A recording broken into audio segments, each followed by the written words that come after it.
que aqui temos na tela, vocês podem escolher o canal de português, de inglês ou de espanhol, e que nós pedimos que vocês sigam essas indicações para ter a tradução simultânea. No canal de YouTube, que alguns de vocês possam estar vendo, vamos ter um canal em que vai estar misturados os idiomas, principalmente espanhol e português, mas depois todos os vídeos estarão disponíveis com a tradução e com todos os materiais. Se vocês não conseguirem estar hoje aqui conosco, vão poder ter acesso a esses materiais. Aí na tela vocês podem ver quais são as indicações para iniciar a tradução. Bem, vocês podem ir ao ícone da interpretação e ter acesso aos canais disponíveis. Aqui temos a cada uma das intérpretes que nos vão nos ajudar. Hoje vamos ter espanhol, português e inglês. E espanhol. E aqui na sala vamos ter uma mistura de idiomas, porque somos pessoas de muitos lugares diferentes. E alguns lembretes de onde vocês podem entrar em contato conosco ou onde podem nos encontrar. Aqui estão os hashtags das contas de Hilda, de Catherine, de Helena e dos outros participantes que irão contar nas redes sociais o que estamos falando aqui. E temos também alguns lugares onde podem acompanhar a interação conosco, um diretor, uma diretoria, um índice onde estão muitas pessoas que se dedicam a esses temas e vocês podem entrar em contato com essas pessoas para falar sobre algum tema que seja interessante para vocês. Também estão os materiais, onde nós colocamos todos os materiais que desenvolvemos no ano passado e também depois vamos subir os materiais desse ano. Também temos um canal de Slack para uma comunicação mais fluida, pessoas que trabalham esses temas, que trabalham com esses temas. Então, se vocês quiserem entrar em contato com alguma dessas pessoas ou conosco, vocês podem entrar nesse canal de Slack para se comunicar. Aqui estão todas as maneiras de entrar em contato com as pessoas que estamos aqui reunidas. Um pouco de história. Embora não há tanto tempo que nós estamos trabalhando nisso, já temos um pouco de história nesse tema de dados contra o feminicídio, que tanta alegria nos traz a nós três, e sei que também a outras pessoas que participaram em anos anteriores. Em linhas gerais, é um projeto de pesquisa qualitativa para entender melhor as práticas de informação e contradados dos ativistas. Há algo que nós queremos destacar, que é muito importante, que é um projeto de codesenho participativo. As ferramentas que foram desenvolvidas nos projetos em que nós participamos têm um caráter participativo e de cocriação. Nós queremos saber, nós estamos muito interessadas em saber a opinião dos outros grupos que estão participando. Nós estamos tentando apoiar as diferentes pessoas, diferentes lugares do mundo. Estamos com foco na América Latina e no Caribe. E vocês nos mostraram que há interesse em outras regiões, além dessa que nós começamos. E nós estamos tentando começar uma comunidade de prática global entre as pessoas que trabalham na intersecção entre feminicídios e dados em diferentes lugares do mundo. Aqui temos um pequeno agradecimento para algumas pessoas que são parte de todos esses projetos. Com certeza não vamos ter o tempo suficiente para falar de todas, nomear todas. Muitas estão aqui nesse Zoom, ajudando com as interpretações, com as gravações, ajudaram com os programas e também nos diferentes projetos que estamos desenvolvendo. Então, muito obrigado do Hilda, do Data e com todas as organizações que estão trabalhando conosco e a partir das quais nós conseguimos continuar trabalhando, Alexis, Ángeles, Luciana, Melissa, Geise, Ana Sofia, Javiera, Manuel, também Juan Diego e Andrea, que estão nos ajudando com a organização, a todos os sócios, e também as minhas sócias nesse crime,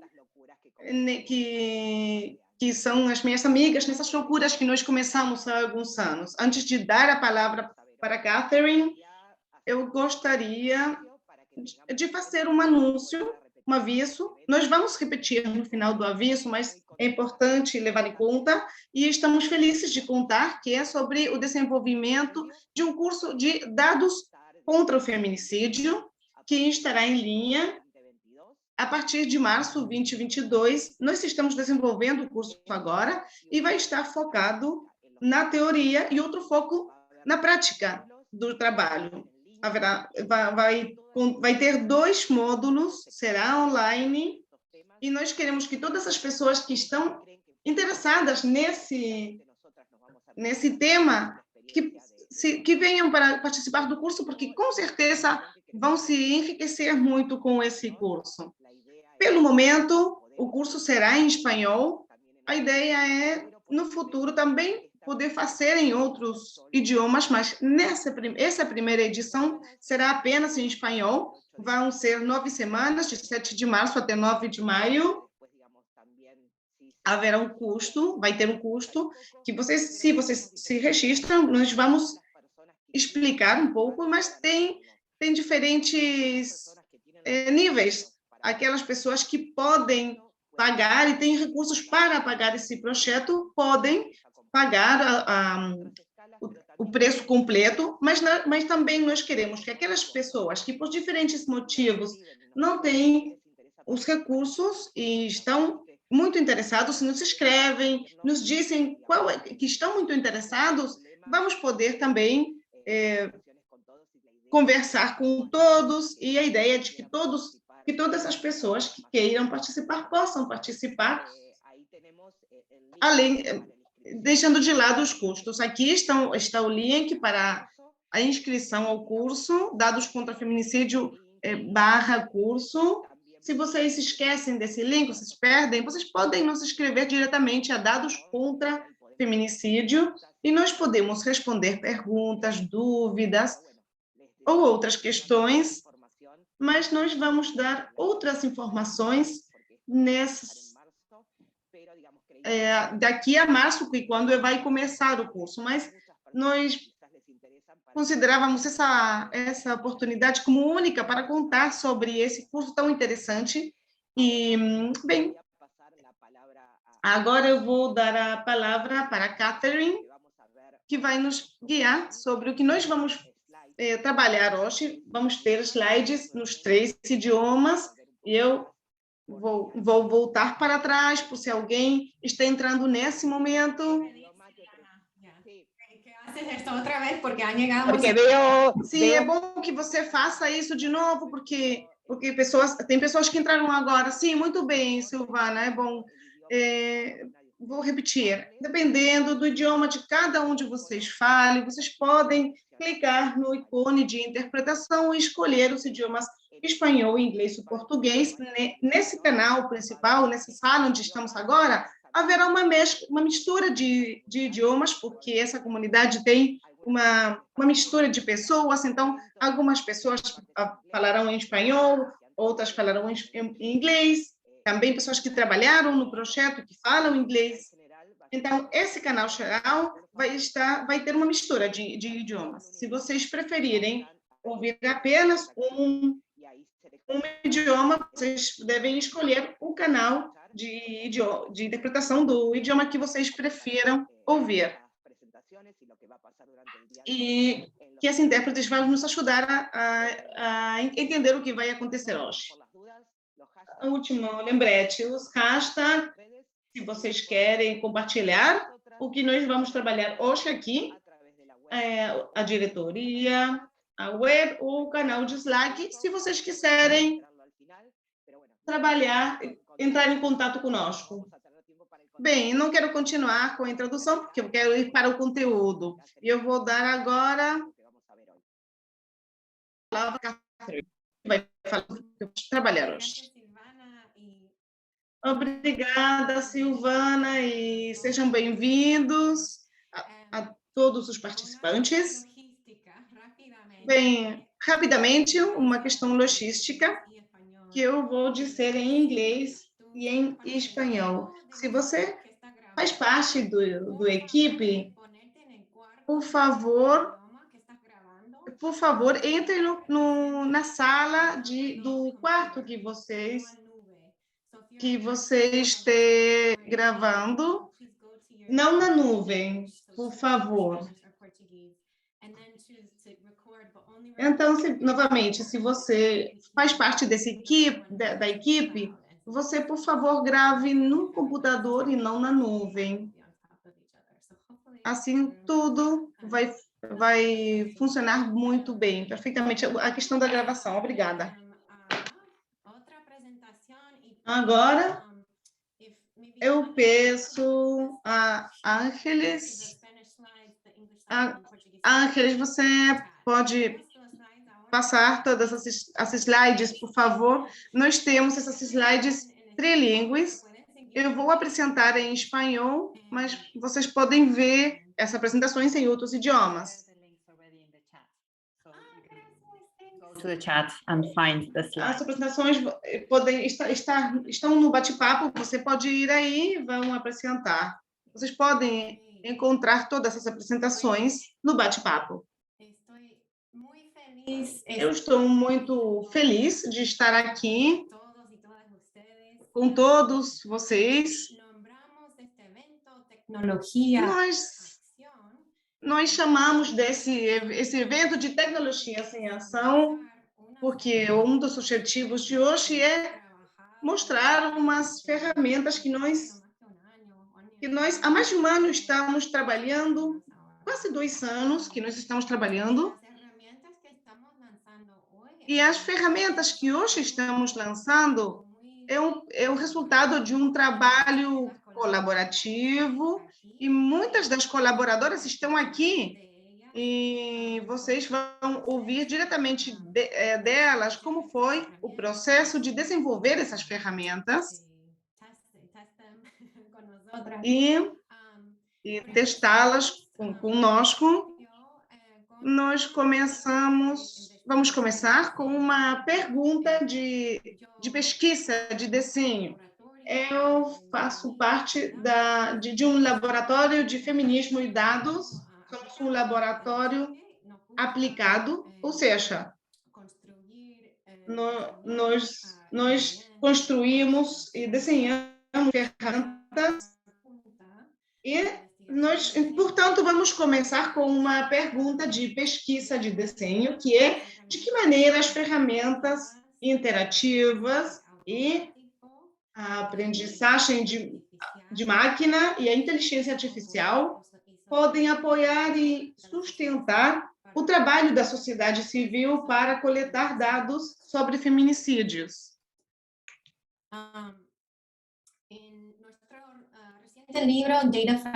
Nosso livro recém-editado, Data Feminism, aqui nós analisamos os dados de feminicídio como dados perdidos ou dados faltantes, ou seja, são os dados que não são coletados pelo Estado ou que são coletados com uma má qualidade ou não estão disponibilizados para o público. No livro da Data Feminist, nós contamos a história de Maria Salgueiro, que é muito conhecida na nossa comunidade. Ela tem estado monitorizando casos de feminicídio desde 2006.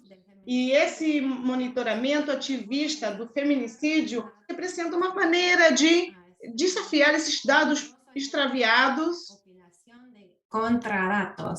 E uma coleta de contradados, como nós chamamos eles no livro.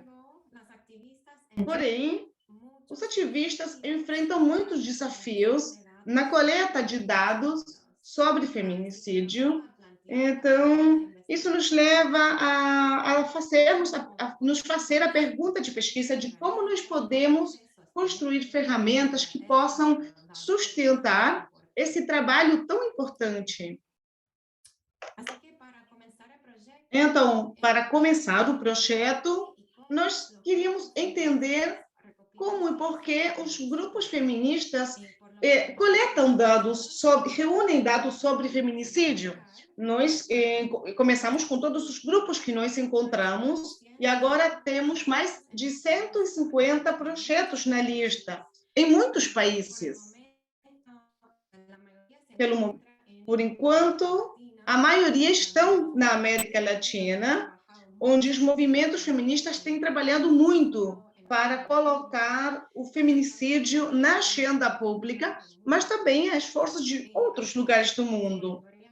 Alguns monitoram casos específicos de feminicídio com uma intersecção com outras forças de opressão, como o colonialismo e o racismo. Por exemplo, temos aqui hoje um grupo que monitora as mulheres indígenas assassinadas, também as pessoas trans ou de dois espíritos, também Data Label do Brasil, que monitoriza especificamente a violência trans no mundo. Então, esses esforços de monitoramento estão em todos os continentes no mundo, mas nós estamos focadas nas Américas, na América do Norte, América do Sul e América Central. Então, para compreender mais sobre essas práticas de computação das ativistas, nós fizemos sessões de pesquisa qualitativa e de desenho qualitativo. Então, por exemplo, nós entrevistamos 25 grupos ativistas, 40 pessoas, mais de 40 pessoas, mais de 14 países das Américas, mas também um grupo na Quênia e um grupo na Espanha. A partir dessas entrevistas surgiram numerosos desafios nos contextos internacionais. Por exemplo, vocês podem ver aqui alguns padrões que saíram das entrevistas, como, por exemplo, dados extraviados, dados que faltavam. Muitos falam de vieses, o viés dos meios ou da mídia para reportar ou relatar esses casos, o viés de relatar e o viés de não relatar também. Por exemplo, sobretudo sobre grupos afrodescendentes, mulheres indígenas e pessoas trans. Também muitos relatam resultados irrelevantes, por exemplo, alertas de Google, pesquisas do Google, Google Search, todos enfrentam problema com a capacidade. Esse é um trabalho muito emocional, muito forte e muito duro. Então, a pergunta seria, como poder desenhar ou conceber ferramentas para poder lidar com esses desafios? Vou passar, então, agora a palavra para que se fale um pouco sobre o processo de participação. Helena, com a palavra. Olá a todos, sou Helena Soares. Eu faço registro de feminicídio no Uruguai desde 2015, quando eu me uni a Silvana e com Catherine. Tínhamos muita vontade de desenvolver essas ferramentas que pudessem ajudar pessoas para que nós pudéssemos fazer esse registro de forma precária e não remunerada. Para poder abordar essa questão do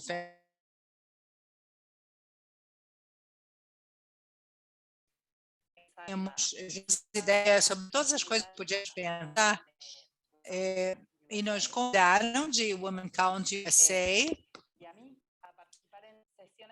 para participar em sessões de co-desenho, o co-design. Fizemos, então, brainstorming, pensamos em todas as possibilidades e pensamos também na possibilidade de fazer uma coisa completamente automatizada, ou seja, que pudesse fazer tudo que nós fazíamos automaticamente, só com tecnologia, e nós então nos dedicaríamos a coisas mais artesanais.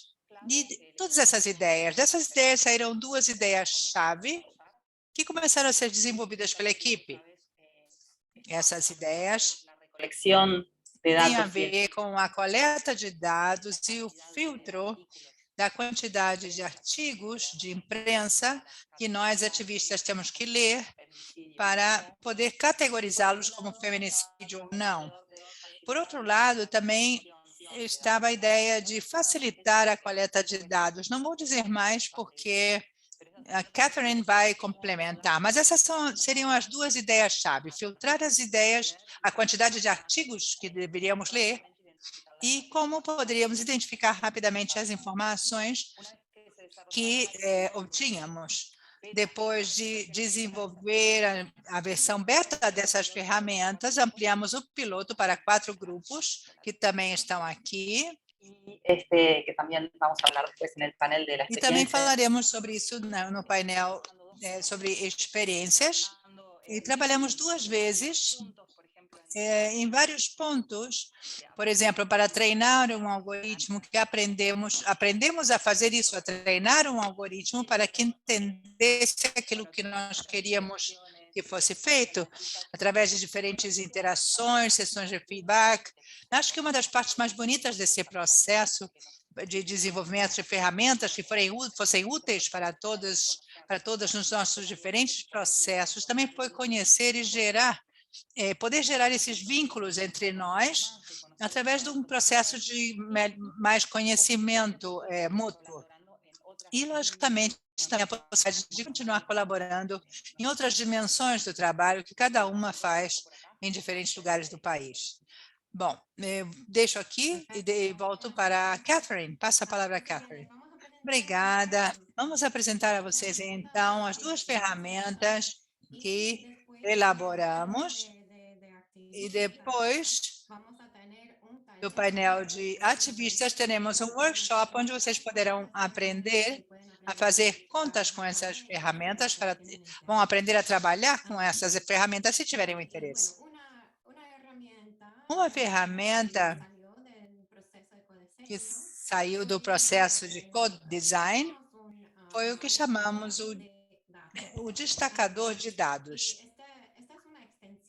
Esta é uma extensão do navegador Chrome e pode ser instalada, serve para o ponto de trabalho onde você está, por exemplo, lendo artigos nas notícias, de repente sobre um evento de violência, você vai escanear isso para digitalizar como dados para colocar no seu banco de dados. E o que a ferramenta faz é destacar todos os nomes, os lugares e as datas e números que aparecem no artigo, para que se possa ver rapidamente do que trata, como aparece na tela. Esses são os dados que os ativistas colocam na sua base, no seu banco de dados, para poder dar mais informações sobre um caso ou evento.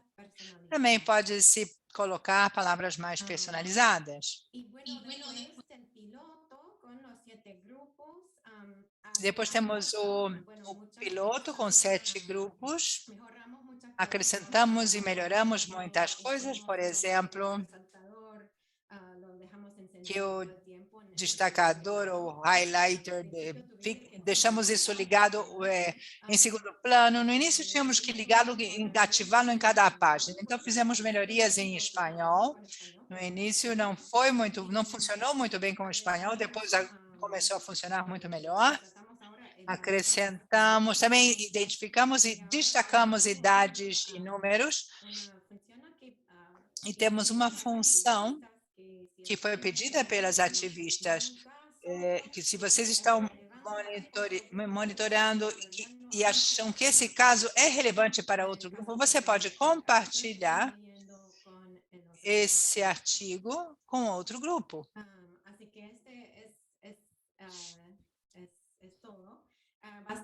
Isto é tudo, então, bem simples, é uma ferramenta muito simples.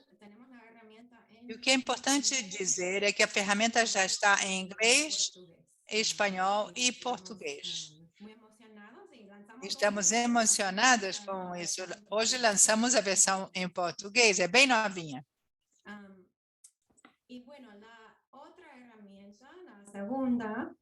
Outra ferramenta, que seria a segunda, trata de um sistema de alerta de e-mail.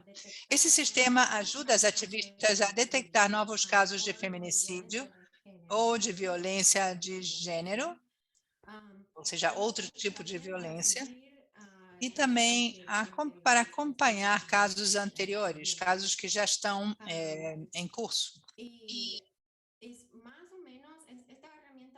Esta ferramenta funciona mais ou menos como os alertas do Google, mas está especificamente feita para monitoramento de feminicídio.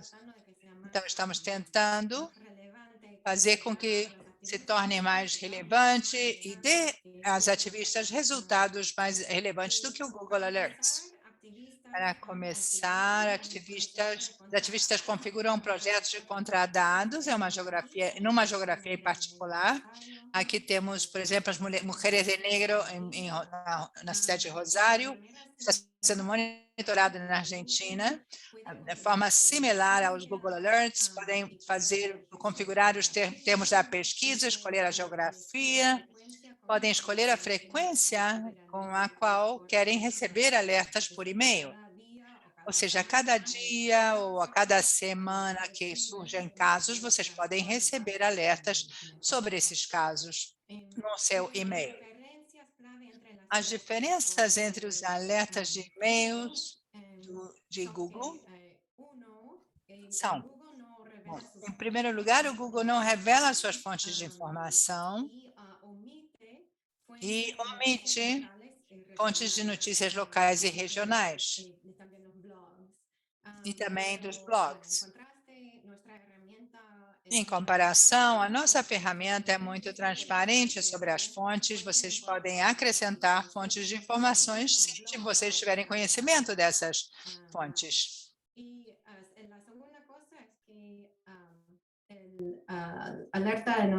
O segundo ponto é que o nosso sistema de alertas filtra todos os artigos de notícias por meio de um classificador de aprendizagem automática, está por trás, e que foi treinado para predizer e decidir se o artigo é um caso de feminicídio ou não. Então, vai trazer muitos casos, não todos os casos, mas aqueles que foram os mais relevantes. E, finalmente, uma característica que muitas das ativistas pediram foi que o nosso sistema agrupasse os artigos que estejam relacionados com o mesmo caso, para evitar que tenham que ser escaneados pelas ativistas. Então, é muito difícil desenvolver um sistema que tente abarcar grupos que trabalham de contextos diferentes, com tipos de violências diferentes, idiomas diferentes. Então, nós fizemos todo o possível, mas também surgiram os problemas para tentar padronizar tudo isso. Então, temos que encarar isso, ver que nem todos os grupos usam a mesma definição de feminicídio, fazem monitoramento de geografias diferentes, alguns fazem isso em cidades, outros fazem isso no país inteiro, ou na província ou estado, e outros grupos fazem em nível transnacional. Então, é muito diferente em relação à geografia. Também há diferenças também há diferenças em relação aos idiomas, temos que pensar também nisso, e alguns grupos monitoram tipos de feminicídios que são,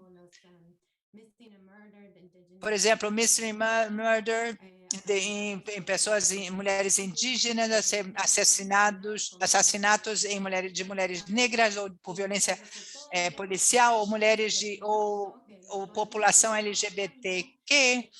Então, no piloto que nós ainda estamos trabalhando, a classificadora não funciona muito bem na hora de monitorar esses tipos de violências que são diferentes, estão relacionadas ao feminicídio, mas são diferentes. Então, estamos acompanhando, monitorando os trabalhos com esses grupos para ajudar a classificar melhor cada caso.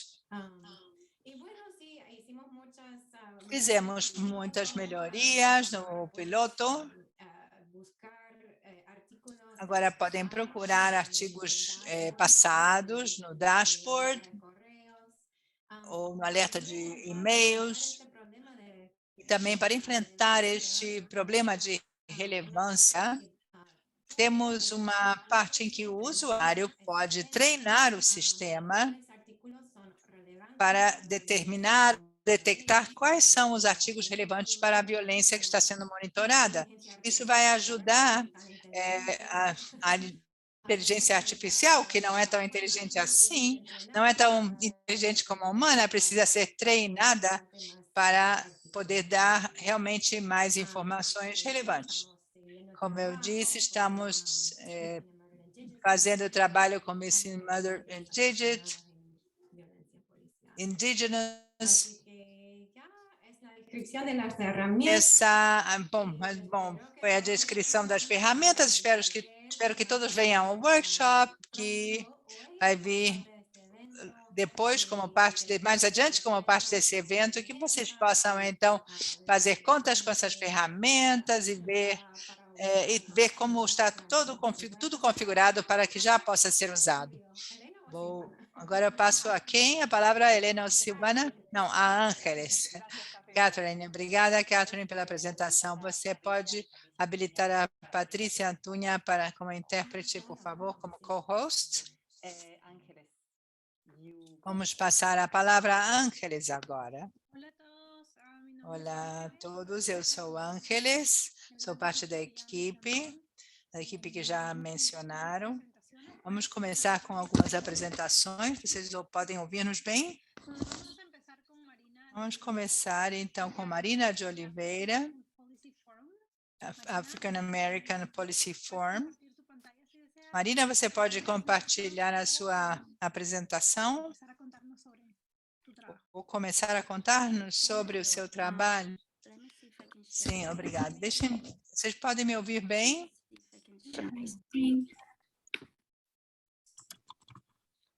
Vamos ver se eu consigo compartilhar aqui a tela. Só um segundo. Olá a todos.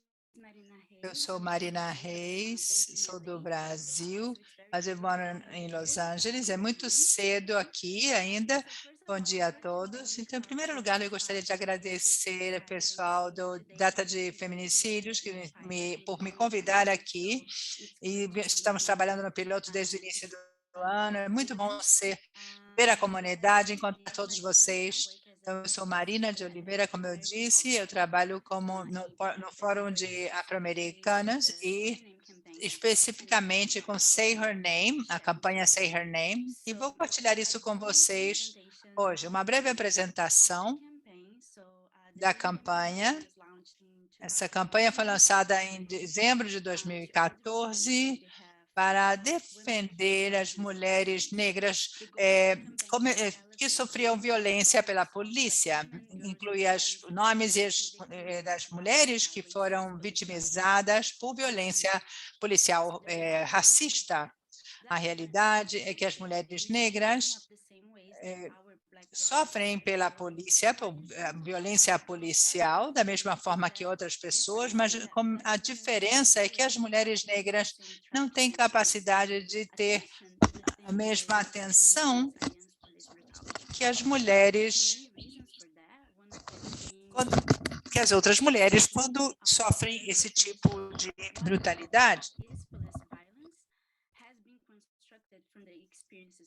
Configura a violência policial foi configurada a partir das experiências dos homens negros. Portanto, as mulheres negras se tornam invisíveis, elas são apagadas dessa conversa. E é esse tipo de narrativa que queremos mudar com Say Her Name. Queremos contar as histórias delas como primeira etapa para fazer com que haja uma responsabilização, que seja feita a justiça por essas vidas perdidas. Um dos elementos, esse é o nosso objetivo e um dos elementos importantes do nosso trabalho para chegar a uma estrutura mais robusta e poder entender de uma forma melhor a violência policial, é uma análise, é fazer uma pesquisa interseccional, fazer uma recompilação de dados sobre as mulheres que foram maltratadas pela polícia. Nós rastreamos mais de 200 casos.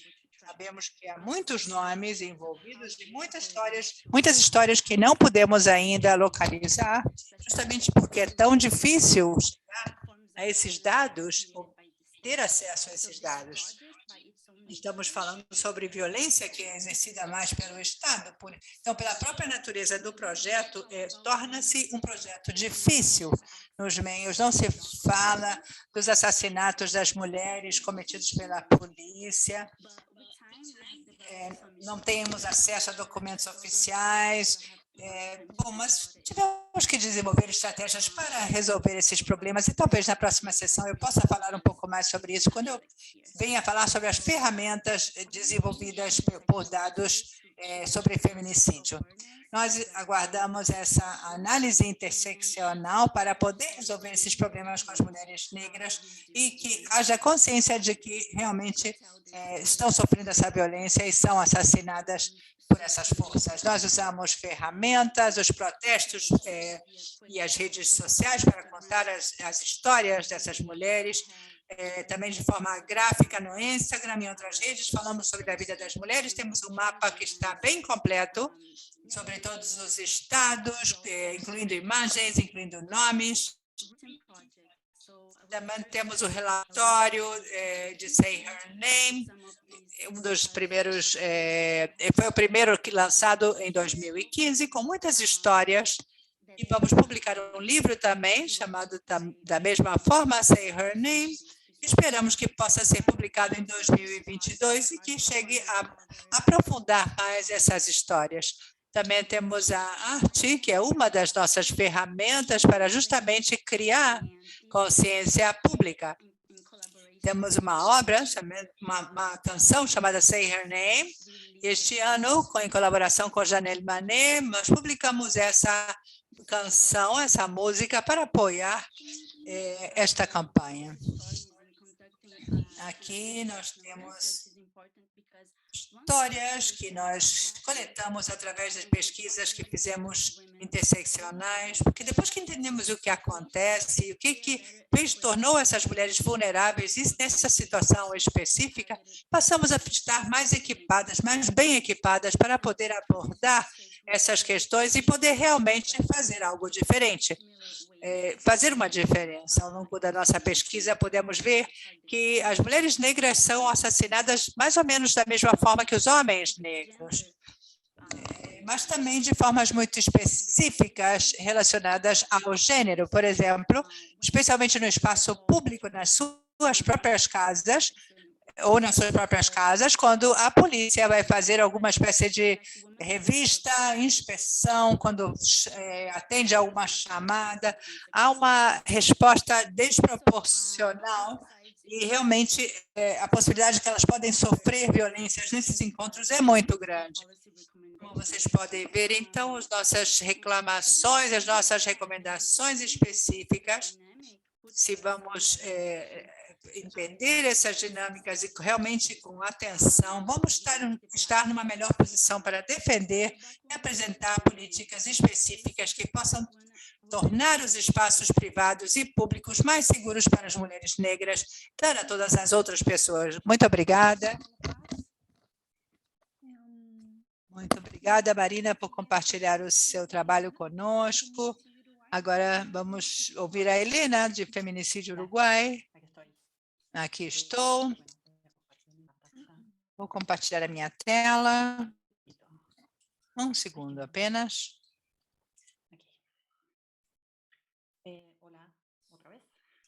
Olá novamente. Gostei muito de ouvir a apresentação da Marina. Vocês vão ver o contraste entre um trabalho de um tipo com um grupo definido, com suas próprias demandas, e um trabalho mais individual de uma ativista que trabalha assim, aqui no meu lugar. Meu lugar é o Uruguai, e comecei a ver casos de feminicídio no final já de 2014, como membro de um grupo formado em novembro de 2014, que eu coordenava primeiro de uma forma e depois passei a coordenar isso independentemente. Comecei a fazer um mapeamento. Esse registro no Uruguai, no início, veio a mostrar o registro de protestos que havia diante de cada caso de feminicídio. Depois eu continuei como uma maneira de me posicionar e situar o fenômeno dentro do país. Uma colega nossa chamada Ivone Ramírez, que faz o registro de feminicídios na cidade de Juárez, me contou que ela usou o seu registro porque ela queria entender onde ela estava, em que situação ela estava. Então, eu comecei a fazer esse mapa no Uruguai e, para mim, foi mais ou menos a mesma coisa, uma forma de entender onde eu me situo, e nós, ativistas feministas, como nos situamos e como nos situamos em cada país, onde é necessário fazer mudanças, onde há focos maiores ou mais importantes. Esse trabalho eu faço dessa maneira. Há outros grupos que fazem registros de casos diferentes. O interesse que eu tenho é que se produza uma fonte que possa ser verificada. Então, além do mapeamento, eu também publico um banco de dados, onde eu registro os casos, é um banco de dados que, dentro do possível, inclui os nomes das mulheres. Mulheres trans também estão registradas, porque também é uma forma de criar memória, é um memorial para essas mulheres que foram assassinadas pela violência machista. As ferramentas que vimos desenvolvendo ajudam muito a reduzir a carga emocional, de trabalho emocional. A produção de dados de feminicídio, para mim, é um trabalho de cuidado, um cuidado que temos com as mulheres, que já não estão vivas, mas também é um cuidado com o movimento, produzindo recursos que todas possamos usar para gerar ações e exigir que os estados olhem para este fenômeno e não o ignorem. E nesse trabalho cuidado, tanto trabalho de cuidados, logicamente não é remunerado e é muito pouco reconhecido. Por exemplo, houve instâncias em que o Estado uruguaio usou o banco de dados para verificar casos, mas sem que houvesse um diálogo entre o Estado e as ativistas que registramos os casos. Vou ser muito breve e muito sucinta. Mais que a produção desta fonte de recursos, como ativista, não estou fazendo muitas outras coisas. Estou estudando para um doutorado, onde estou tentando ver o que acontece quando esses dados circulam pelas redes sociais. Mas no que diz respeito ao meu trabalho com o registro de dados e as ferramentas que nós geramos, eu já fico por aqui e depois, na rodada de perguntas, fico à disposição de vocês. Muito obrigada, Helena, por compartilhar o seu trabalho conosco, com todas nós. Passaremos, então, a seguinte a oradora, Viridiana, de Missing and Murders.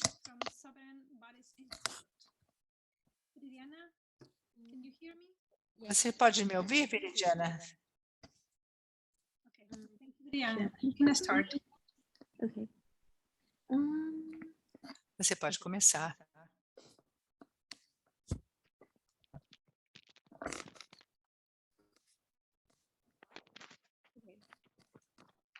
Hello, everyone. My name is Olá a Viridiana. todos.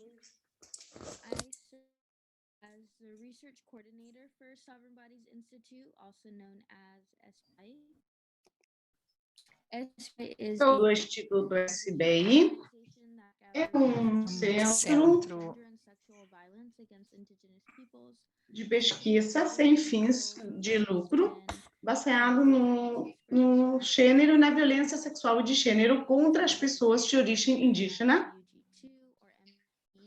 Também somos conhecidos como MMIs WG2. Nossa organização está relacionada com a pesquisa e a perseguição dos casos contra esse tipo de pessoas. Nós colaboramos para reduzir esse tipo de violência no MIT.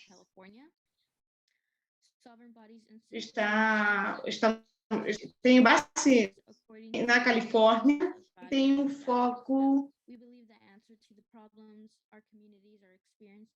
e está relacionado com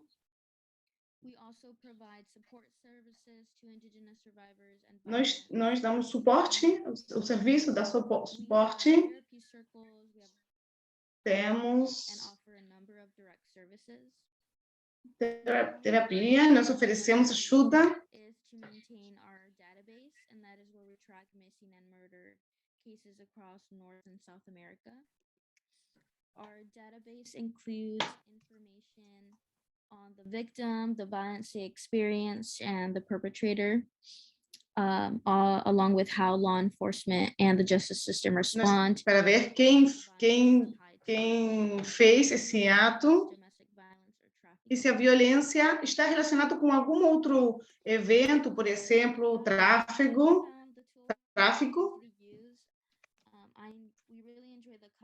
Na nossa experiência, a ferramenta foi muito simples de utilizar. Realmente, nós gostamos da possibilidade de poder personalizar e poder destacar. Nós, algumas vezes, temos problemas com a ferramenta, porque não, às vezes devemos ativar e desativar, porque não faz o scanner em todo o site. Então, muito obrigada por compartilhar o trabalho da sua organização conosco.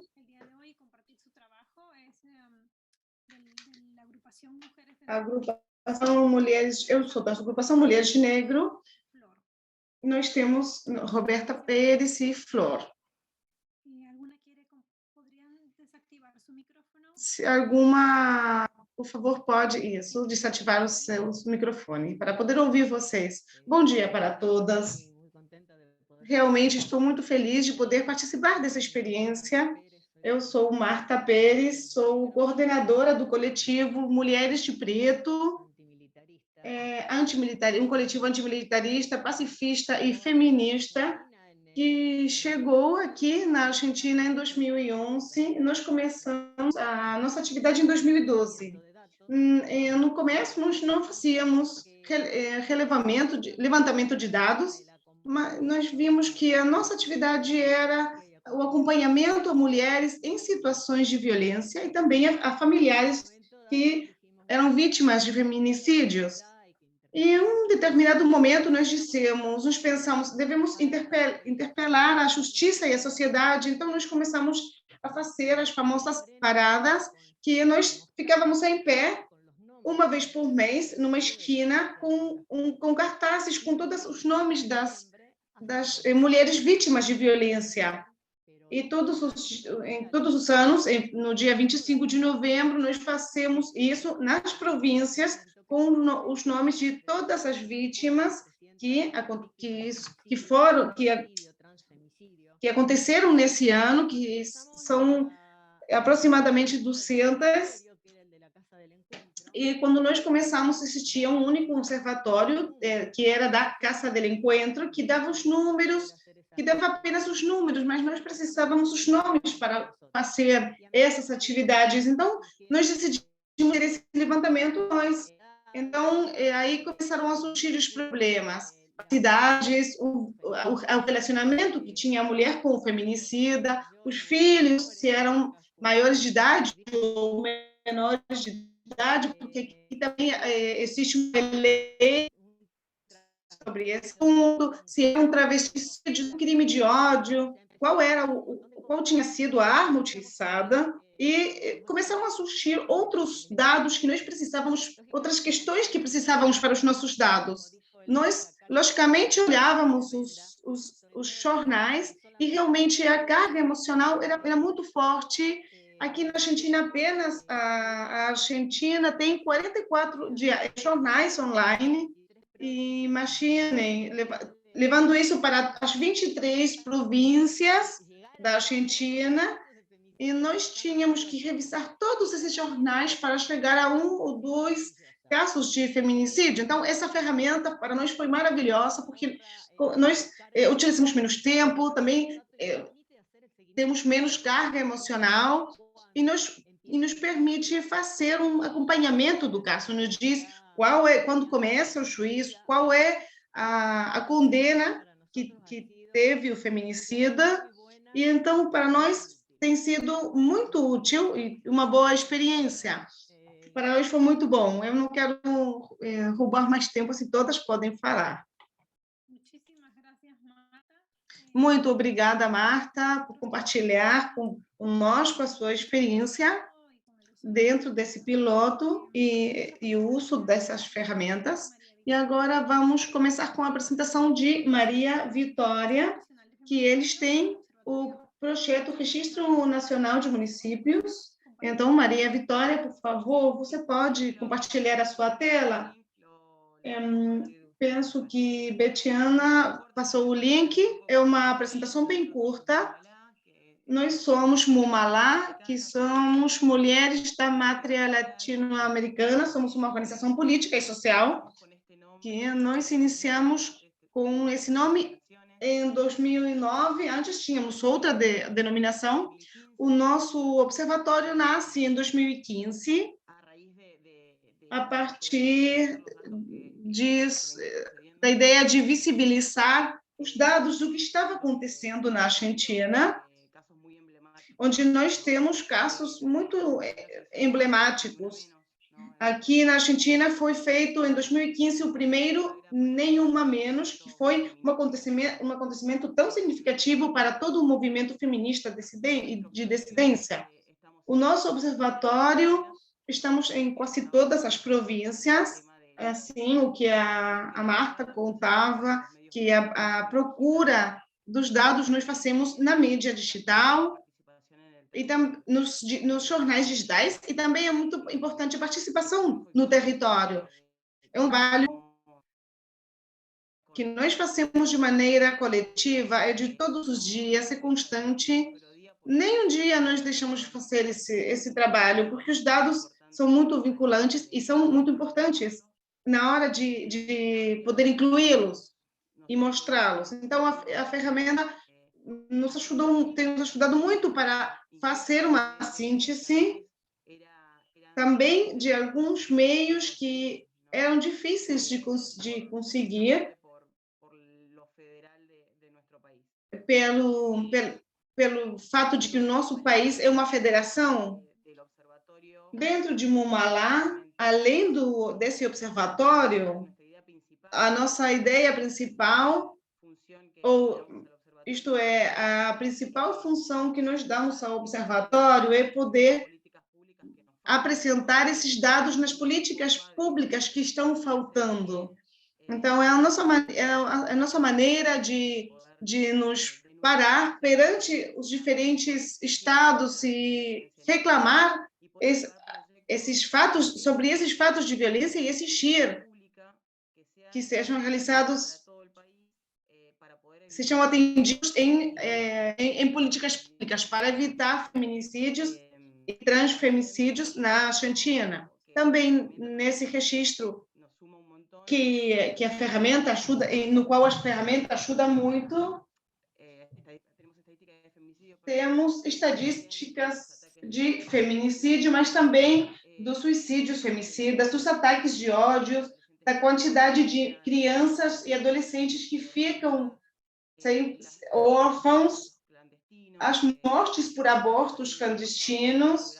No ano passado, nós tivemos a lei de interrupção voluntária da gravidez, só no ano passado, e aqui também nós registramos os casos de mortes violentas de mulheres travestis e trans, que não necessariamente estão relacionadas com uma relação amorosa, de uma relação, um vínculo ou relação com o feminicida. Também há um registro dos ataques de ódio e violência da comunidade LGBTQ+.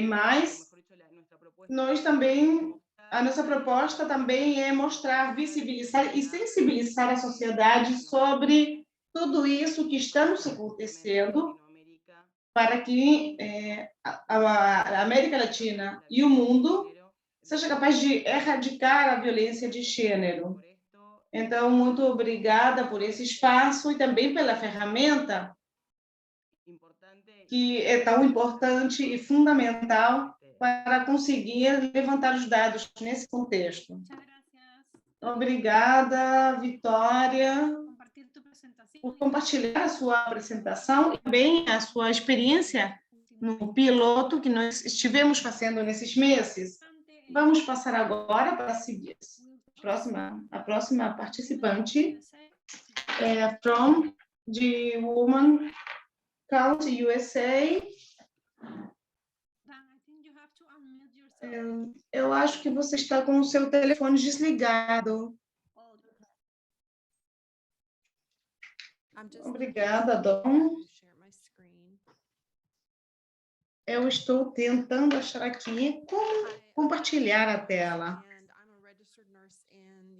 Eu sou Dawn Wilcox, eu sou uma enfermeira registrada nos Estados Unidos. Em 2016, eu comecei a achar informação sobre mulheres assassinadas nos Estados Unidos.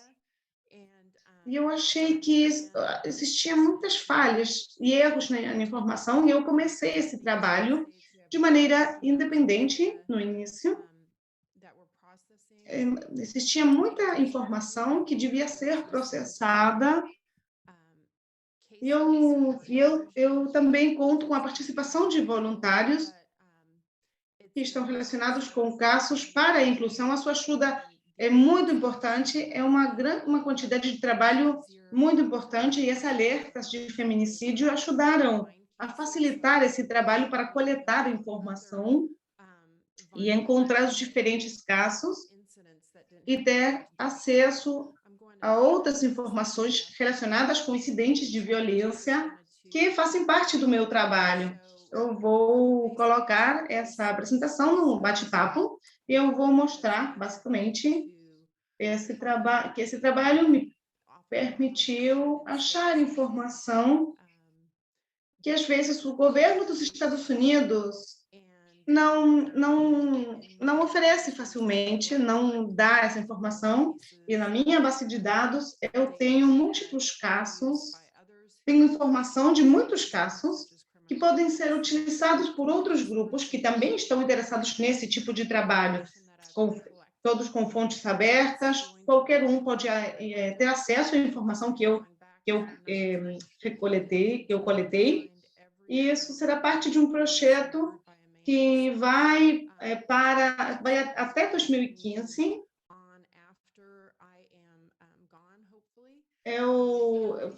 Isso já foi trabalhado há muito tempo e foi continuado até o dia de hoje, com uma discussão de que os Estados Unidos deveria manter um alerta sobre o feminicídio. Se o nosso governo realmente estivesse preocupado por isso, já teria feito isso. Esse trabalho que nós estamos fazendo no mundo é um tema no qual devemos aprofundar, chegar até o âmago disso, e as pessoas que realmente se preocupam disso, porque eu não quero apenas as estatísticas, eu quero todas as informações, o vínculo com o agressor, dar para essa vítima novamente o caráter humano. Qual era a sua cor favorita, qual era a sua comida favorita, como essa vítima, o seu sorriso, como era. Essas informações, nós deveríamos ter essas informações de cada uma dessas mulheres. É uma classificação que eu fiz e eu vou mandar para vocês o link, porque isso ajuda muito nos ajuda para coletar todas essas informações e classificá-la e poder compartilhá-la com o público que não entende que o feminicídio é particularmente especial e particular e uma violência particular contra a violência. No meu país, o termo feminicídio não é muito usado, ninguém sabe muito bem o que significa.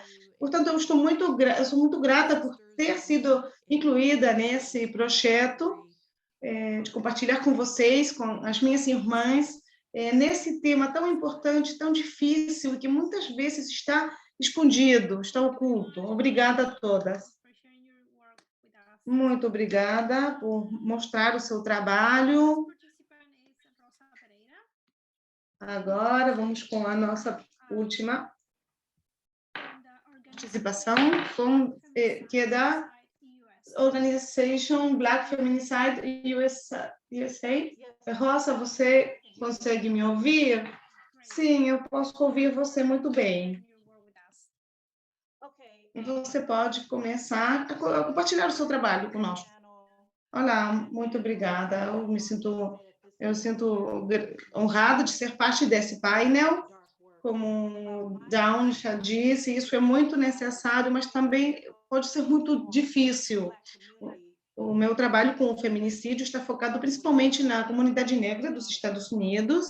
Dentro da comunidade negra, há muitas questões culturais que geralmente são omitidas. As mulheres negras dentro da comunidade negra são ensinadas a ser primeiro são ensinadas sobre a raça, e que os nossos temas estão depois. Os temas primários são temas de racismo, e que estão relacionados principalmente com os homens negros e o seu relacionamento com a polícia e a violência policial e o racismo. Eu comecei o meu trabalho no final, justamente inspirada em Dawn Willcott de Women's. Eu considero ela a minha inspiração, eu valorizo muito o seu trabalho. E eu vi que na comunidade negra as mulheres não nos reconhecemos, e embora os afro-americanos nos Estados Unidos sejam cientes de que o feminicídio acontece em alguns lugares, Ásia, África, sei lá, mas existe uma negação de que o feminicídio é uma questão sistemática dentro das nossas comunidades. No momento, nos Estados Unidos, eu encontrei 1.310 mulheres negras assassinadas nos Estados Unidos, e quando falo com diferentes pessoas sobre esses temas, ficam impressionadas e me perguntam: você tem certeza que essas cifras que esses números são dos Estados Unidos? Você não pensa que são números da África? E eu devo dizer: não, isso está acontecendo aqui nos Estados Unidos. Em setembro, agora há pouco tempo, houve uma passeata para levar especificamente a questão das mulheres negras, e que nós devemos levar essas questões às nossas comunidades. Foi pequeno, mas foi um acontecimento inicial, e assim como Dawn, eu espero continuar ano após ano, também depois de que eu já não esteja. E novamente, na nossa comunidade, nós não queremos reconhecer que as mulheres e as meninas negras estão sendo assassinadas. No final de 2020, os dados que eu tinha estavam relacionados diziam que a cada 6 horas estão assassinadas mulheres na comunidade. Nesse ano, o FBI confirmou que, efetivamente, uma mulher ou uma menina negra é assassinada a cada 6 horas. Hoje, o que eu tinha, na verdade, são 5 horas e meia. E no momento que o FBI libere os seus dados, eu não vou ficar surpresa ter ainda menos tempo. Nós estamos vendo esses números que na Sudáfrica, por exemplo, é cada 4 horas. E, lamentavelmente, na minha comunidade, justamente por essa reação negativa, realmente para mim é muito difícil poder transmitir essa realidade para quem realmente move as comunidades políticas, porque isso é verdade, é uma vergonha para a comunidade negra e é algo pelo que nós devemos nos unir e combater. E, novamente, eu agradeço muito que vocês me escutem, me permitam estar aqui com vocês. Eu considero vocês irmãs na nossa luta. For joining us and present your work.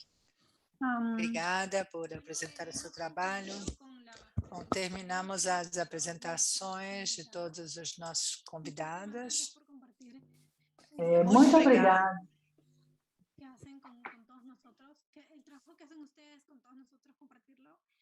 O trabalho que vocês fazem compartilhando conosco. Bom, vamos passar ao painel de discussão que vai ser realizado pelas oradoras. E para facilitar, eu vou fazer as perguntas para que nós possamos nos comunicar melhor. Vamos começar o nosso painel de discussões, com a discussão. Vamos passar de espanhol para inglês para facilitar algumas das perguntas. Então, para começar, eu gostaria de falar primeiro sobre os desafios que vocês têm para fazer a coleta dos dados, para registrá-los no banco de dados. Talvez possamos começar com a Organização Mulheres de Negro para ver quais os desafios que surgiram durante o registro de dados. Como havia dito antes, o grande problema que tínhamos antes era a revisão dos meios gráficos e dos jornais online para poder encontrar os casos de feminicídio. Encontrar as idades, o número de filhos, tudo isso já levava muito tempo e nunca nós podíamos completar o banco de dados. Sempre faltava algum caso, porque temos meios que não voltam para trás. Os dados anteriores vão sendo apagados e nós íamos tão devagar procurando os dados que alguns eram perdidos. Então, isso nos trouxe uma solução. Eu acho a primeira vez que nós temos o banco de dados em dia. Chega o alerta, eu procuro a notícia, faço a revisão, faço o upload, imediatamente os dados estão atualizados. Então, isso é muito importante para nós, porque, por exemplo, o trabalho que nós temos amanhã, diante dos tribunais, para representar a quantidade de feminicídios que é muito grande. Então, se temos um banco de dados que não está atualizado, fica muito complicado. Esse problema já está solucionado. Além disso, a carga emocional. Antes, o tempo que levava tudo, tínhamos que copiar num papel, depois passar ao banco de dados, conferir. Agora, já é imediatamente. Então, é uma ferramenta excelente para nós, que temos a função de tentar interpelar a justiça, coisa que vamos fazer amanhã diante dos tribunais. Eu não sei se algumas de vocês receberam uma PowerPoint, onde vocês podem ver as atividades que nós temos. Ou seja, não é simplesmente levar adiante um observatório, não é isso. Há muitos observatórios na Argentina, nós não fazemos isso. Tanto a cidadania como a justiça, quando fazemos isso diante dos tribunais, isso é um número frio, não são 250 mulheres assassinadas, são mulheres que tinham família, que tinham um projeto de vida, havia uma história de vida por trás de cada uma dessas mulheres. Então, para nós, isso é muito importante representar isso, por mais que seja realmente muito duro, porque há imagens que são muito difíceis de ver, as pessoas às vezes ficam impressionadas, mas é justamente o que procuramos, que cause impacto, que impressione para conscientizar sobre o que está acontecendo com as mulheres. Isso é um genocídio de mulheres, seja LGBT, quê? Porque também estão os crimes de ódio, os suicídios induzidos, os suicídios vinculados. Então, diríamos brutalmente, é dar um tapa na sociedade e na justiça para que vejam o que está acontecendo. Esses foram os desafios, maiores desafios que tivemos, procurar a maior quantidade possível de dados que houvesse para que se visse e que se tomasse consciência e tentar sensibilizar e conscientizar a cidadania e a justiça. Claro que dentro de tudo isso está a reclamação contra a justiça, que não tem perspectiva de gênero, não dá importância às medidas cautelares, que em geral não se cumprem, ou seja, justamente pelos feminicidas, porque que acaba em feminicídio, porque as mulheres denunciam, e a justiça não faz nada a respeito, e termina isso em feminicídio. E muitas vezes os casos de abusos sexuais terminam em suicídios induzidos, porque são meninas de 12 ou 13 anos que se suicidam porque elas são abusadas, sofrem abuso de seus pais, padrastos ou algum outro parente. Isso também entra na nossa contagem. Muito bem, esses foram os desafios principais que nós tivemos. Muito obrigada, Marta. Alguém mais do painel que gostaria de compartilhar os desafios no processo de coleta de dados? Helena? Acho que, fora tudo o que a Marta trouxe, que é realmente uma visão mais ampla, há uma questão que é importante trazer aqui, porque todas nós, em certo ponto, tivemos que aprender a usar ferramentas que não sabíamos usar antes. Eu tenho a sorte de ser programadora da internet, então, para mim, ou seja, algumas coisas tecnológicas são mais fáceis. Eu tive capacitação em outro âmbito da minha vida, mas muitas das revistas estão sendo capacitadas ao mesmo tempo que fazemos o registro, a coleta de dados. Então, é tudo simultâneo. É um grande desafio, porque aumenta o tempo e a dedicação que precisamos dar a esse trabalho. Temos que aprender a configurar ferramentas, mudar estilos, telas, etc. Uma série de coisas. Muito obrigada, Helena. Agora, passando as fontes de informação que usam para poder coletar esses dados sobre os casos. Uma das coisas mais difíceis para a nossa equipe, e realmente continuamos trabalhando nisso, é justamente construir para que esse sistema possa ajudar a trazer artigos sobre mulheres indígenas assassinadas, mulheres negras que sofrem violência policial. Tudo isso é muito importante, mas é muito difícil de trazer devido à própria falta de cobertura dos meios. Então, a próxima pergunta seria para a SPI. E a pergunta seria, quais são os desafios que vocês enfrentam em relação à cobertura ou à falta da cobertura da mídia sobre os casos de mulheres indígenas? As mulheres indígenas têm taxas alarmantes de violência que são do interesse do público, causa a maior parte dos casos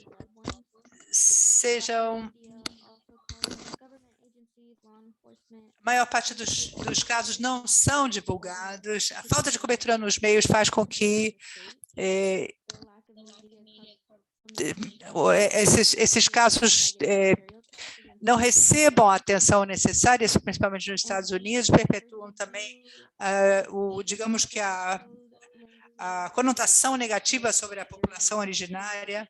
A falta de cobertura também se nota em determinados comportamentos que não são revelados, descrições que deveriam estar relacionadas com atividades, e as pessoas que estão, por exemplo, envolvidas no trabalho sexual, as trabalhadoras sexuais, que seria o caso. Não temos também observações sobre reservas, porque também a linguagem violenta que se reproduz lá e não é detectada, cria-se então a percepção de que são locais complicados, mulheres complicadas, o próprio ambiente não ajuda. Então, essa linguagem violenta também tem a ver com a misoginia, com racismo, com diferenças sociais. E vemos que há muitas desculpas que são apresentadas, são justificadas as faltas de cobertura, as faltas de informação. Temos também informações confusas por parte da polícia e surge essa narrativa de que a causa de tudo seria o fato de serem trabalhadoras sexuais.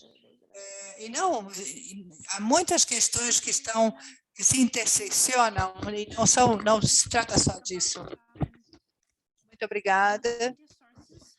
Vamos passar as fontes dos meios. Você pode falar sobre novos meios, novas fontes que vêm da mídia e as informações? No caso do trabalho que vocês estão realizando, por exemplo. Não, eu estou realmente muito agradecida por poder falar. Nós cobrimos ou seja, tivemos vários desafios na hora de fazer a recopilação da informação e fazer um acompanhamento dos casos. A mídia, em geral, não cobre os casos que não foram informados pela polícia e, então, fica faltando essa informação. Não há, digamos que, relevância sobre esse tipo de caso. Se nota, as mulheres negras recebem a culpa quando a violência ocorre. Então, para esse projeto, as fontes semi-oficiais foram muito importantes e eu vou explicar um pouco, passo a passo, este processo para que nós confiamos, por exemplo, em Encontros Fatais, que é um banco de dados muito grande, que faz uma recopilação de informações de pessoas que sofreram violências e terminaram assassinadas nesses encontros, que permitem aplicar características específicas como gênero, idade, educação, estado civil, o algoritmo envolvido, qual foi a causa da morte. Há muitas categorias, é realmente um banco de dados muito vasto. Nosso primeiro passo foi utilizá-lo para gerar um banco mais geral, para considerar todos esses traços, essas características, se era afro-americana, se era mulher, se era transgênero, se era de outro coletivo, e criar, então, uma lista. Nós trabalhávamos fazendo cruzamento de informações, usando a internet, em termos gerais. E aqui, pensando nos detalhes, justamente querendo encontrar os detalhes, quando encontrávamos o nome, tentávamos encontrar uma breve descrição para saber o que tinha acontecido durante a interação ou encontro. Então, no segundo passo, nós entrávamos e fazíamos pesquisas na internet em geral, por exemplo, procurando jornais, notícias, blogs, outras notícias de fontes independentes, dados que saíam das comunidades, relatórios das próprias comunidades. E nesses relatórios, às vezes vinham informações mais específicas, que tinham a ver, por exemplo, entre a relação ou a interação entre a polícia e as mulheres. Acho que esta ferramenta vai nos ajudar muito para encontrar mais e pesquisar mais informações. E como vocês nos contaram, o destacador, o highlighter, é muito importante porque ele faz isso, ele destaca informações específicas, como para nós pode ser as palavras, se for uma mulher negra, o que aparece polícia, por exemplo, nos ajuda a identificar rapidamente os casos. Também temos que ver, por exemplo, informações sobre a saúde mental, tem a ver com as mulheres negras que desproporcionalmente são assassinadas quando procuram ajuda, tem um problema de saúde mental, e essas palavras-chave apareceram muito com essa ferramenta do destacador, justamente para dar uma descrição mais fiel do caso, entender qual foi a situação. Muito obrigada, Marina, por compartilhar conosco. Passando um pouco da interseccionalidade, gostaríamos de saber qual é a experiência de Mamala. No seu banco de dados, vocês fazem coleta de identidade de gênero e de outros aspectos da interseccionalidade. Querem compartilhar as características do que registram e qual a importância desse monitoramento? Nós também no observatório, o observatório foi crescendo à medida que nós fomos vendo as necessidades de informar outras coisas. Dentro da interseccionalidade que nós temos grávidas, situação de prostituição, trabalhadoras sexuais, migrantes de outros países ou de outras províncias, deficiência, se pertence ou pertenceu a algum povo originário, se tinha algum consumo problemático, algum vício, saúde mental, algum problema de saúde mental, ou se eram sem teto. Nós achamos que tudo isso era importante visibilizar, porque justamente são essas características individuais que nos permitem dar conteúdo aos dados para poder fazer uma análise mais ampla, mais abrangente e dizer aquilo que foi dito, ou seja, tudo que falta dessa política, mas com dados concretos da realidade que hoje as vítimas dos femicídios atravessam. Falamos sobre femicídio porque este é o caso, mas há outros. Neste observatório, há 2 anos atrás, começamos a fazer um levantamento de casos de tentativas de feminicídio, violência extrema que não chegou à morte. Isso também é muito importante, coincide com o que a Marta dizia, porque graças a poder buscar agora a possibilidade de encontrar esses dados que não saem nas notícias, mas que nós vamos lá procurar nos meios diferentes, nos diversos meios, isso nos permite abrir um pouco o olhar. E começamos a incluir há 2 anos os suicídios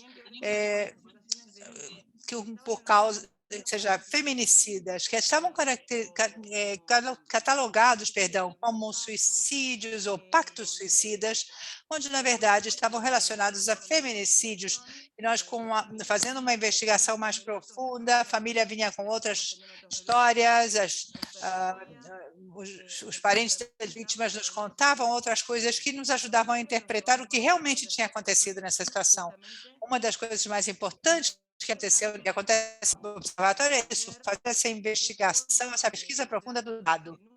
De que maneira esse dado se nutre e transformar essa notícia, talvez, numa informação muito mais elaborada. Eu gostaria que a Betiana, que também tem muito mais experiência que eu no observatório, que é a coordenadora principal de lá, fale um pouco sobre isso. Betiana? Você está nos ouvindo? Desculpem. Ela tem que aparecer como co-host, desculpem. Betiana, de Momala, vocês estão me ouvindo? Não podem me ver, mas tudo bem. Muito obrigada por essa experiência, foi super válida. Eu gostaria de acrescentar uma coisa só, também em linha com o que foi dito, que é a possibilidade e a oportunidade de fazer com que os territórios falem, as realidades situadas e os contextos situados falem e mostrem essas desigualdades e essas violências também lésbicas, gays em toda a região. Temos a oportunidade de ter um observatório federal, ou seja, descentralizado, ele não está na capital do país, ele está em 20 províncias diferentes, que é a divisão geográfica do nosso país, como pequenos estados ou regiões. Então, o que é verdade é que essas sub-20 equipes de trabalho que estão formadas por militantes feministas e depois são capacitadas nessas questões de violência de gênero, elas percebem e permitem elaborar uma contextualização que está acontecendo com a dissidência. Eu digo isso porque o feminismo, talvez, bom, agora nós estejamos vivendo um grande auge dos feminismos, com muita amplidão e muita massividade, mas isso não sempre foi assim. O feminismo sempre foi mais patrimônio dos setores acadêmicos ou dos setores especializados. Hoje estamos fazendo com que chegue a todos os cantos.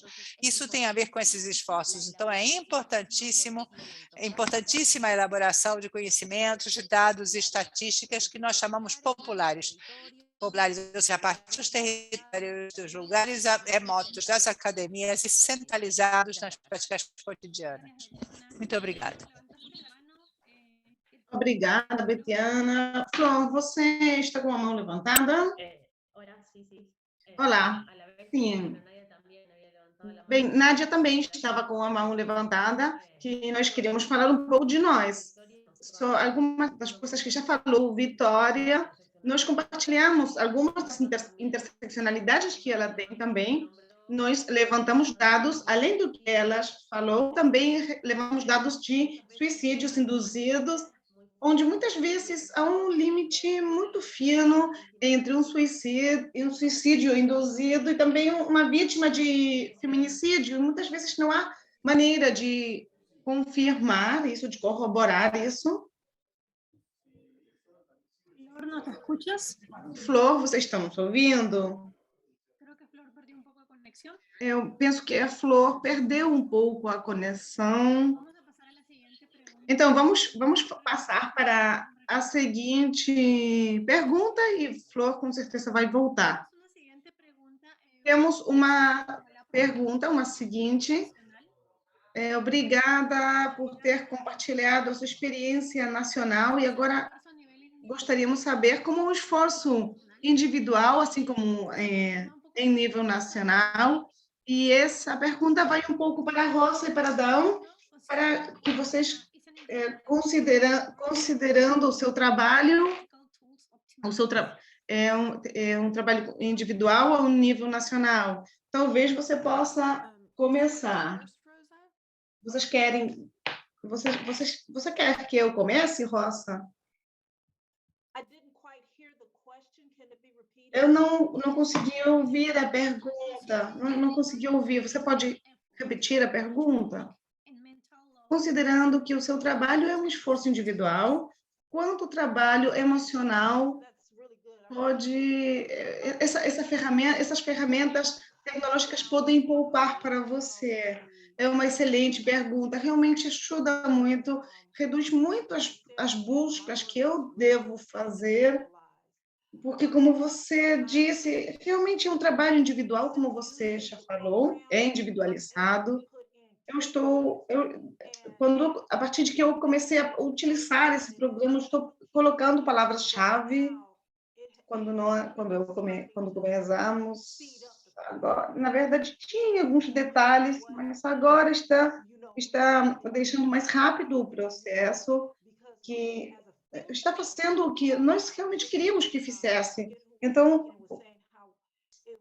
esse filtro, eu agora não lembro quem falou desse filtro, porque que disse que era difícil decidir onde colocava, se eram negras, se não eram brancas. Tudo era ambíguo, se não era branco, mas agora eu posso colocar informações específicas e o processo é muito mais rápido. Antes de desenvolver e de poder utilizar essa ferramenta, para mim, eram horas de trabalho, porque eu estou muito dedicada a esse trabalho e eu passava praticamente todas as horas do dia.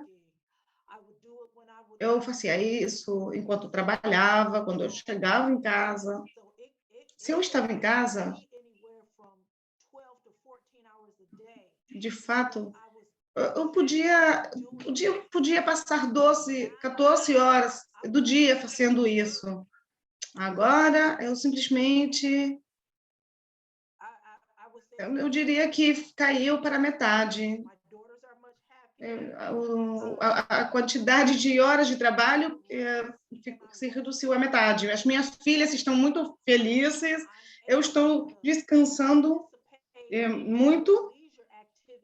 Eu também estou eu conseguindo participar em outras atividades de lazer, de tudo. Então, no meu caso, a minha saúde mental foi beneficiada muito, foi muito positivo isso.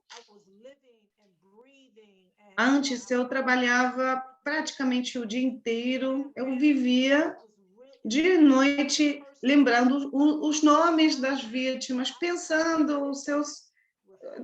nas famílias, pensando nas vítimas. E agora eu estou com mais tempo para refletir, para pensar em outras coisas, me concentrar na minha vida, na minha família. Eu voltei a estudar para ter um título, uma titulação. Então, eu posso me sentir um pouco mais normal. Eu valorizo muito essa ferramenta, que eu definitivamente vou continuar utilizando.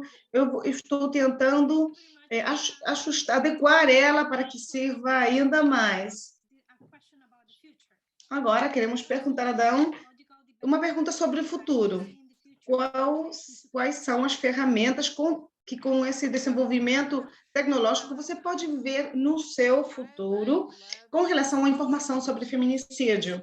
Bem, eu gostaria de ter mais fontes, acrescentar fontes. A maioria das informações que eu tenho são de artigos de jornais, e isso é muito importante para o esforço que nós estamos fazendo, mas também eu penso que a informação dos assassinatos em mãos dos homens que estão nos médicos. Os médicos podem ter, por exemplo, no Texas, há informações que vão até 2003 sobre a causa da morte, e poder ter os diferentes dados que não estão nos artigos antigos dos jornais. Eu estou trabalhando com muitos casos, documentando os nomes e muitas informações sobre as mulheres envolvidas, e é uma grande quantidade de informação. Nós já temos mais de 2.000 mulheres no último ano envolvidas nesses casos, e encontrar uma maneira de conseguir selecionar informações de outros lugares seria muito útil. É uma quantidade muito importante de informação que está relacionada com pessoas que foram assassinadas com armas de fogo nos Estados Unidos, e poder ver também se uma base de dados, que seja possível que essa base de dados esse banco de dados trabalhe com essas informações. Para mim será muito importante. Eu devo dar um número de arquivo para cada caso. Como eu posso medir o que eu já arquivei? Eu devo dar um número, um nome, alguma maneira de tornar mais ágil essa informação. Eu devo ter esse banco de dados criado que garanta que não seja perdida nenhuma informação. Eu utilizei as folhas do Google, mas não é muito amigável. Cada pessoa com a que eu falei me disse, quando eu perdi alguma informação, eu não tinha com quem falar, não sabia o que fazer. E eu gostaria de ter acesso a outro tipo de informações, e algum tipo de base de banco de dados que possa ser utilizada para documentar os casos. Então, muito obrigada, Dão. Então, alguém mais que queira fazer alguma pergunta ou algum comentário sobre o desenvolvimento futuro dessa tecnologia? Nós estamos por terminar. Eu vou convidar as minhas colegas a todas a ser muito breves, que se nós temos alguma coisa para dizer sobre o futuro, vamos dizer, mas pensando um pouco de como estava falando Dom, para mim, como eu já disse, o trabalho de produzir dados é um trabalho difícil. E como nós cuidamos as pessoas, as cuidadoras, é um trabalho importante. E uma coisa que disse Adão sobre esse banco de dados e o processo de padronização, ali há um caminho por explorar, que seria desejável ter bancos de dados em comum para podermos comparar. Essa é uma pergunta que pode ficar como desafio tecnológico. Isso é o que eu vou dizer até aqui. Podemos dizer todas algo bem curtinho, já encerramos essa primeira parte. Alguém mais? Nádia? Sim, eu sou Nádia. Eu gostaria de compartilhar algo sobre as fontes não oficiais. Nós levantamos dados do Facebook, porque são casos que não são publicados e são os familiares que fazem um perfil no Facebook pedindo justiça. Então, seria bom, e eu não sei se é possível isso, porque eu não sei nada de ferramentas digitais, mas também eu pergunto se seria possível levantar outras fontes que não sejam jornais. Muito obrigada, Nádia. Alguém mais que tenha algo para compartilhar? Catherine Munhoz levantou a mão. Creo que Catherine nos puede escuchar. Catherine, você está nos ouvindo? Sim, sim. Eu não estou conseguindo ligar a câmera, mas eu estou ouvindo. Vocês estão me ouvindo? Sim. Bem, eu sou do Chile e penso que, como algumas já falaram do contexto, aqui também é importante entender que existe uma discriminação estrutural que é interseccional e que na América Latina, lamentavelmente, existe o daltonismo racial, que, no fundo, nós pensamos que não existe o racismo, mas sim, existe, e que apenas... Mas nós temos problemas lá no fundão da classe, mas, na verdade, existe esse racismo e está estruturado com base nessas hierarquias racistas, e é muito difícil conseguir avanços, por exemplo, no feminicídio. Aqui no Chile, por exemplo, existem diferentes nomes do feminicídio, dependendo de se é do governo, de organizações, porque existe uma grande discriminação por parte da polícia, da justiça. 80% dos juízos sobre feminicídio ainda não estão resolvidos. Então, penso que se não é atacada essa discriminação estrutural, por exemplo, da polícia, por exemplo, há algum tempo eu falava com uma juíza que me dizia: nós não podemos fazer muita coisa porque as pessoas que vão deixar para apresentar um boletim de ocorrência, a polícia trata mal essas pessoas e não podemos fazer nada. Então, assim, os próprios dados são um problema. Outra questão é que aqui no Chile, assim como em outros países, o feminicídio,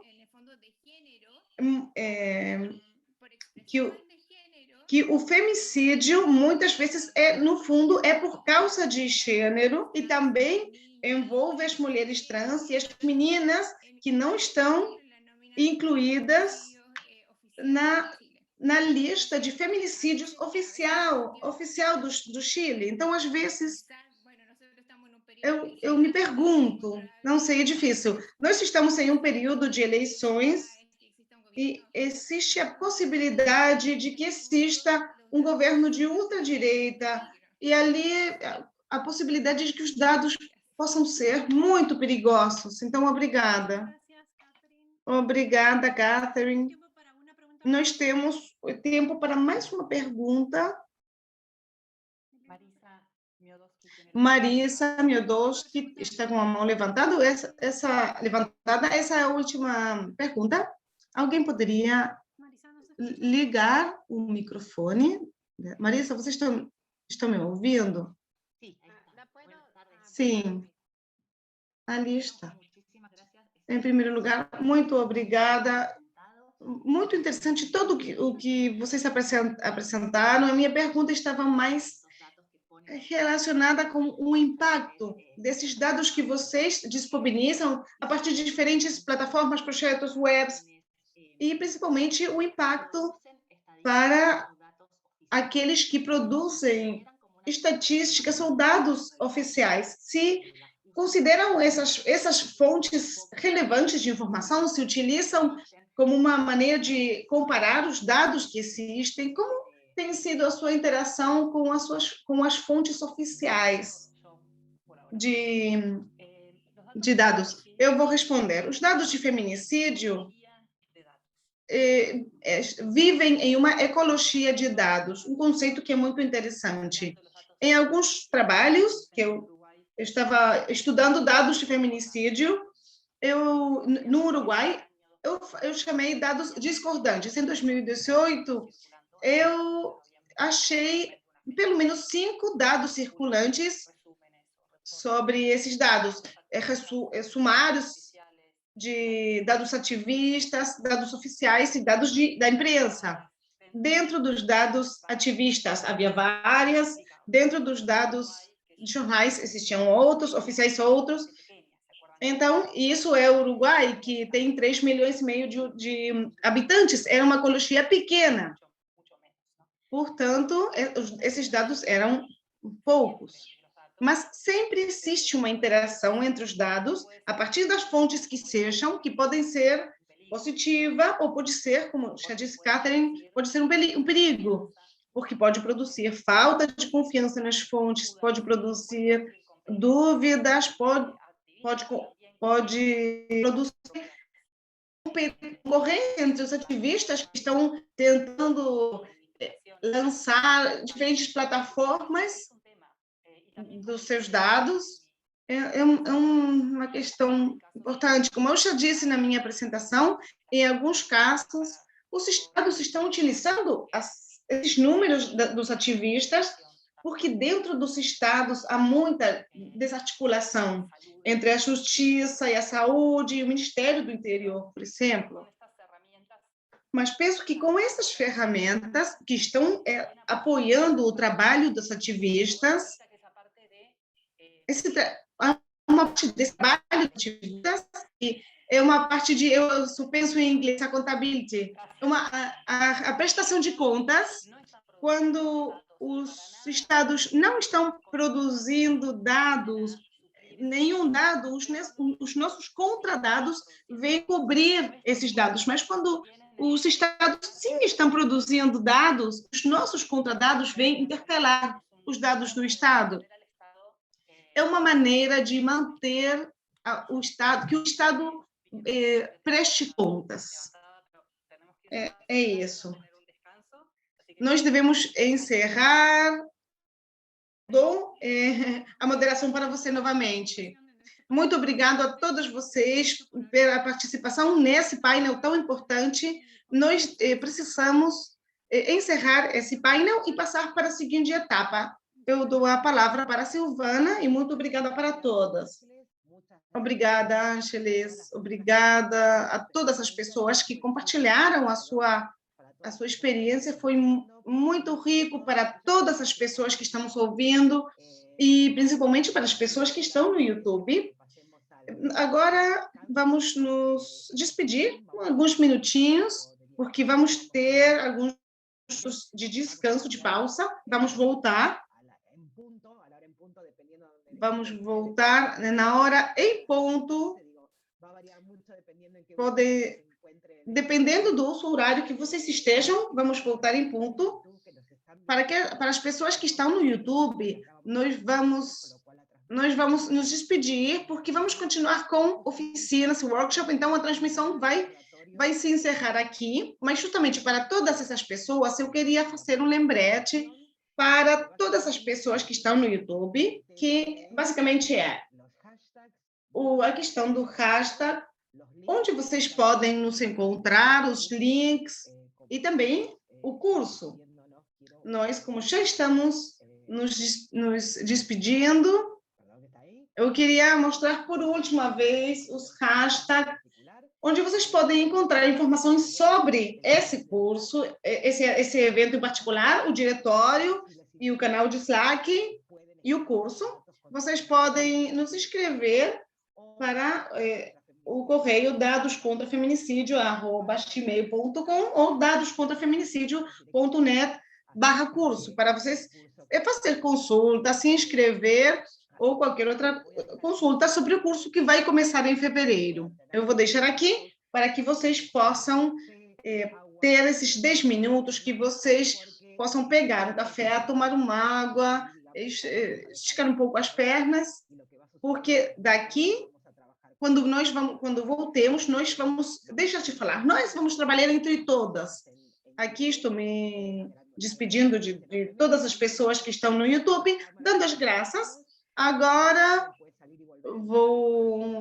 o que vamos fazer é desligar a câmera e o microfone. Se vocês quiserem, podem sair e voltar a entrar, mas daqui a 10 minutos, na hora em ponto, vamos voltar para trabalhar. Obrigada a todos.